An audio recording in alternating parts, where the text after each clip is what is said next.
ಬದುಕು ಎಂಬುದು ಸುಂದರವಾದ ಅರಣ್ಯವಿದ್ದಂತೆ. ಮಾನವನ ಬದುಕಿಗೆ ಬೇಕಾದ್ದೆಲ್ಲವೂ ಅಲ್ಲಿದೆ. ಆದ್ದರಿಂದ ಅದನ್ನು ಮಾನವ ತುಂಬ ಪ್ರೀತಿಸುತ್ತಾನೆ. ಆದರೆ ಒಂದು ಕಡೆ ನೈಜ ಸ್ಥಿತಿ ನೋಡಿದರೆ ಬದುಕಿನ ಬೆಟ್ಟವೇ ಅವನ ಬದುಕಾಗಿ ಅವನ ಜೀವನ ಸಾಮಾನ್ಯ ಸ್ತರದಿಂದ ಉನ್ನತ ಸ್ತರಕ್ಕೆ ಇರುತ್ತದೆ. ಅಂತಹ ಕಾರ್ಯವನ್ನು ಕವಿಗಳು ಮಾಡಿದ್ದಾರೆ. ತುಂಬ ಜೀವ ತುಂಬಿದ್ದಾರೆ. ಎತ್ತರಕ್ಕೆ ಬೆಳೆದು ಧ್ವನಿಯನ್ನು ಜಗದಗಲ ಬೀತಿದ್ದಾರೆ. ಇದನ್ನು ನಾವು ಕಾಣಬಹುದು. ನಮ್ಮ ತುಮಕೂರು ಜಿಲ್ಲೆಯ ಸುಜನ ಜನಪದ ಬೀಡಿನಲ್ಲಿ ಹೆಣ್ಣು ಮಕ್ಕಳು ಸುಂದರವಾದ ಅರಣ್ಯ ನಿರ್ಮಿಸುವಲ್ಲಿ ತುಂಬ ಶ್ರಮಪಟ್ಟಿದ್ದಾರೆ. ಅದರಲ್ಲಿ ನಮ್ಮ ಶ್ರೀಮತಿಯವರು ಒಬ್ಬರು. ಲಾವಣ್ಯವತಿ, ಮಾದತೆ ಮತ್ತು ನಯ, ವಿನಯ, ಸಂಸ್ಕೃತಿ ಏನು ಪ್ರಕೃತಿಯಲ್ಲಿ ಹುಡುಕುತ್ತೇವೋ ಎಲ್ಲ ಗುಣಧರ್ಮಗಳು ಇವರಲ್ಲಿ ಮೈಗೂಡಿವೆ. ಅವ ಹೇಗೆ ಶ್ರೀಗಂಧ ಸುತ್ತ ಪರಿಮಳ ಬೀರಿ ಮಾನವನನ್ನು ಯಶಸ್ಸುಗೊಳಿಸುವುದೋ ಹಾಗೆ ಇವರ ಸಾಹಿತ್ಯವು ಕೂಡ ಎಲ್ಲರನ್ನು ಆನಂದಗೊಳಿಸುತ್ತದೆ.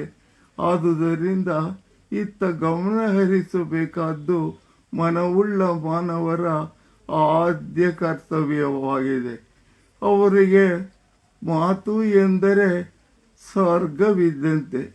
ಅದು ಅವರು ಪ್ರೇರಣೆ ಪಡೆದಿದ್ದು ಅಣ್ಣ ಬಸವಣ್ಣನವರ ಕಾಲದಿಂದಲೂ ಕೂಡ.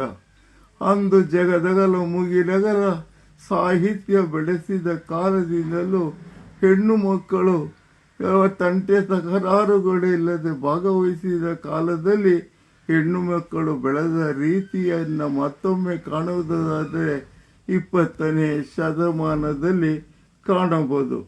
ಅವರಲ್ಲಿ ಆದ್ಯ ಲೇಖಕಿ ಎನಿಸಿಕೊಂಡವರು ಅಲ್ಲಿದ್ದರೆ, ಇಲ್ಲೂ ಕೂಡ ನಮ್ಮ ಜಿಲ್ಲೆಯ ಎಲ್ಲ ವಿಷಯವನ್ನು ಮಾತಾಡುವ ಆದ್ಯ ವಚನಕಾರ್ತಿ, ಆದ್ಯ ಲೇಖಕಿ, ಆದ್ಯ ವಿಚಾರವಾದಿ, ಆದ್ಯ ವಿಮರ್ಶಕಿ, ಹೀಗೆ ಎಲ್ಲವನ್ನು ಇಟ್ಟುಕೊಂಡಿದ್ದಾರೆ ನಮ್ಮ ಮೇಡಮ್. ಹುಟ್ಟಿದ್ದು ತುರುವೆ ಕೆರೆಯಲ್ಲೂ ಬೇಟರಾಯ ದೀಕ್ಷಿತರ ಸಾಹಿತ್ಯವನ್ನು ಸ್ಮರಿಸುತ್ತಾ ಅದ್ಭುತವಾದ ಸೇವೆಯನ್ನು ಮಾಡಿದ್ದಾರೆ. ತುಮಕೂರಿಗೆ ಬಂದಿದ್ದಾರೆ. ಇಲ್ಲಿಯ